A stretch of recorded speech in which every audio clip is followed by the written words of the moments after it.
Hello guys, നമുക്കിന്നൊരു mushroom masala ഉണ്ടാക്കിയാലോ.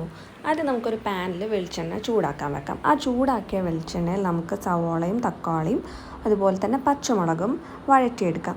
അപ്പോൾ ഇത് മൂന്നും കൂടി നമ്മൾ വഴറ്റിയെടുത്ത് ഒരു നല്ല ബ്രൗൺ കളറായി വരണം.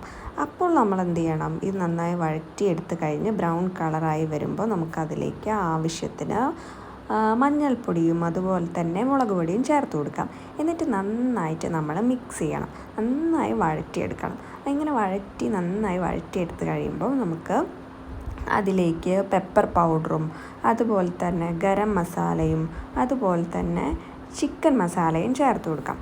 ചിക്കൻ മസാല മസ്റ്റല്ല, നമുക്ക് ഈ മഷ്റൂമിന് ഒരു ചിക്കൻ്റെ ടേസ്റ്റൊക്കെ കിട്ടാൻ വേണ്ടിയിട്ടാണ് നമ്മൾ ഈ ചിക്കൻ മസാല ചേർത്ത് കൊടുക്കുന്നത്.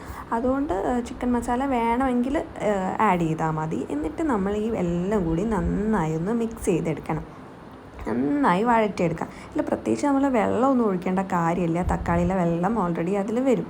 അപ്പോൾ അതങ്ങനെ സെറ്റായി നമ്മൾ വഴറ്റിയെടുക്കുക. നന്നായി വഴറ്റിയെടുക്കുമ്പം അതിലൊരു നല്ല ബ്രൗൺ കളർ വരും. വേണമെങ്കിൽ നമുക്ക് കാശ്മീരി ചില്ലി പൗഡറൊക്കെ ഒന്ന് ഇട്ട് കൊടുക്കാം, നല്ല റെഡ് കളറിന് വേണ്ടിയിട്ട്.